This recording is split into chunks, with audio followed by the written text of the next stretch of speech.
Now, in recent years, there's been a noticeable shift towards more natural looks. So some are looking to dissolve their fillers and reverse procedures. Yes, the big dissolve. We're joined by influencer and podcaster Niamh O'Connor alongside cosmetic surgeon Dr. Ahmed Salmon. Thank you both so much for being here. We really appreciate it. Niamh, you have been so good to talk to us before about procedures that you have had done. You had 5 done in 1 year, was it? Yeah. Wow. Why was that?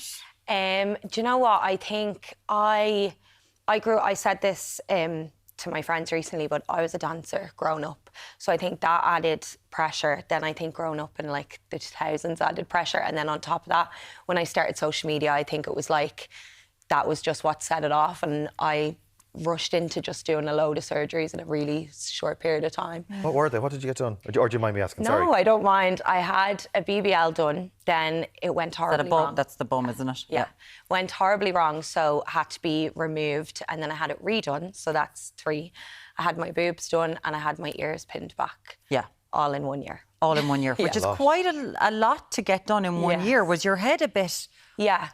Well, actually, now I'm thinking it was probably 1.5 years. But yeah, it was a lot. I think at the time I was going through my own issues mentally, and I don't know, it was some form of, I was harming myself really by just going and getting loads of surgeries done. Because you've spoken about this before. When you got the BBL, it was life-threatening. Yeah, well, that was the injections. Yeah. So I got the surgery, but when I got the injections, it was life-threatening. So I think that's probably what copped me on a little bit as well.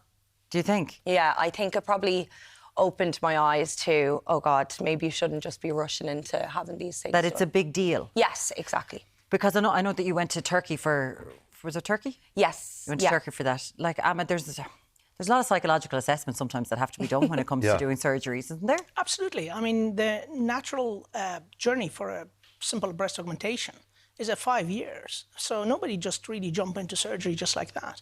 And the other thing that's fundamentally important is the consultation stage, because most of the dissatisfaction is, I didn't get what I wanted. And the communication is fundamentally important. And if you go abroad, language barrier is one. And the rushing bit, where you basically see your surgery in the morning, you have a surgery in the evening. That shouldn't happen. And you shouldn't fall for somebody that tells you, well, look, you know what, we have a cancellation on Saturday and we give you €1,000 off. These are all indications to say, don't do surgery. If like my recommendation to people so that we don't end up in this position is basically go to a consultant, take pictures of Google of what you want to look like and what you don't want to look like. Go and discuss it with him. And a guy that tells you no, you should listen to. Because it's not simply stuffing the breast. It's all about your proportion, the way your figure is. If you're a slim fit and you have too wide of an implant, you're going to look fat. If they're too big, you're going to ruin your wardrobe. So it's not just the breast, it's the overall outcome. Oh, right, okay. And also you have to think about the breast as an organ. If you over-push things, skin will stretch. It doesn't look great after a while. Right. So there's more to it than just surgery, so take your time. Is there an element of making sure that people are doing it for the right reasons? That there's an understanding that this is the rest of your life you're talking about here? Well, it's for quite a long time of your life. It's not forever. Right. But absolutely, the indication to why you want it is fundamentally important. And I turn away about at least 15 to 20% of patients that come to me for surgery. I say, like, no, go home. Yeah, this is not. And there's a reason for it. Somebody coming to pay you money and you say no to it, they should listen to. Yeah.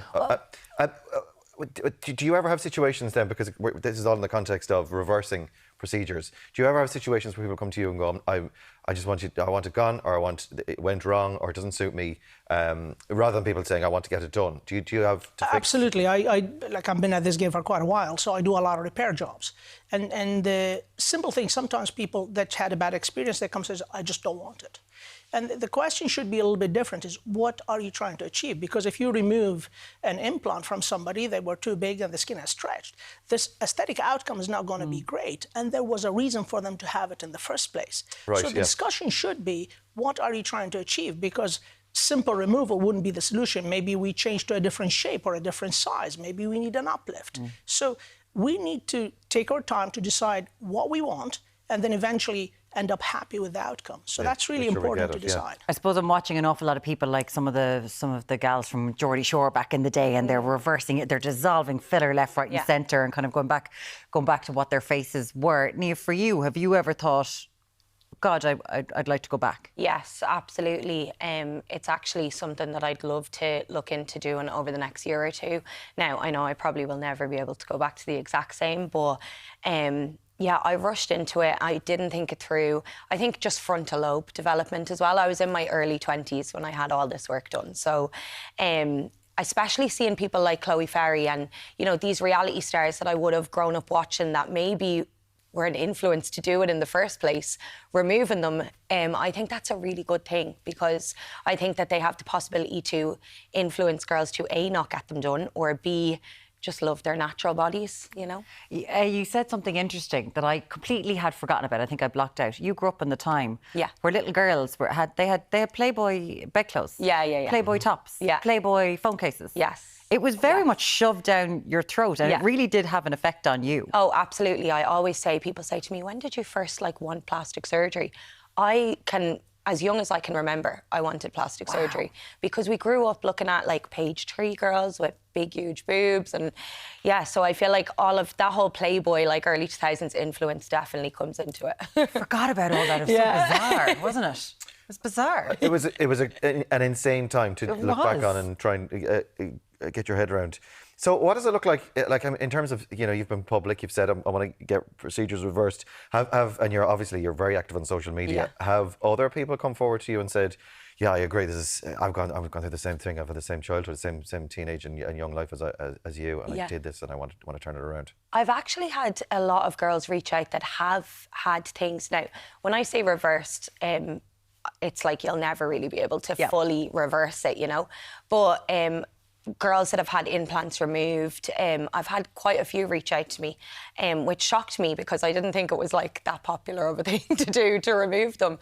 But yeah, it seems to be, especially now more than ever, I feel like a lot of people are looking, going, right, well, I had a boob job when I was 21. Maybe I don't actually want this for the rest of my life. So I have had a good few people reach out. It's interesting, filler is a thing that, Ahmed, that an awful lot of people were kind of going to a clinic, lashing it into their face.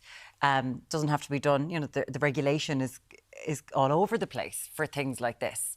Would you have people coming to dissolve it? Because you really do notice it when you're walking around town. Can I ask, sorry, does it literally dissolve? It depends on the type of filler. There are some dissolvable purrs, but there are permanent ones you can't dissolve. Okay. The problem with that is... So fillers are things that people could put in their face, well, you can put in your face, anywhere. You can put in your cheeks, you can so put kind of plump it up, it could be in your lips. It adds volume. Yeah, okay. The thing about fillers is, unfortunately, due to the regulations, is it can be done by non-medics, not doctors, and can be done in a little room in a little house. And that shouldn't really be the case. And the whole thing about aesthetic surgery, one, it should be done properly. And if it's done right, people should compliment you that you look really well. But nobody should come to you and say, oh my God, you had your lips done. Because then obviously you don't look right. Natural, yeah. So the whole purpose is try to achieve a natural, balanced look. And also you have a decision-making process by your practitioner, because you can say, well, look, I'm sorry, you're not going to get away with carrying Angelina Jolie type of lips because your features are not sharp. You won't get away with it. It looks out of place. So when we look at something, for example, like lips, we should look at it in the context of the face, the proportions, which is fundamentally important. Unfortunately, people don't look at that. I'm sorry he had to say that to you on live television. I know you asked him beforehand, can I go full Angelina? And that you got the no on live TV. I did get the no, but again, that's why you need to talk to someone who will tell you no. You need to talk to someone who's going to give you the honest truth and is going to be direct with you rather than doing the hard sell. Is it an easy thing to do, to dissolve filler? Absolutely, yes. Is it? Okay. Yes. It depends on the type, because majority of them dissolvable hyaluronic acids, easily dissolved, and it's a simple little injection. It stings a little bit, but it can be dissolved. And do you have people coming to you for that? Oh, absolutely. Filler? Yeah. Is it? Well, unfortunately, it's done incorrectly by somebody, and then the look is either unbalanced or lumpy or incorrect. And it's luckily, it can be reversed. The problem is when people start playing around with fat grafts, because fat grafts are not reversible. Like if you put fat in the face, it's very hard to take it out. So or some people do silly things like permanent fillers or calcium-based fillers or even liquid silicone, which is a disaster and shouldn't really be practiced. But abroad in countries outside the EU or in Turkey, this is done every day.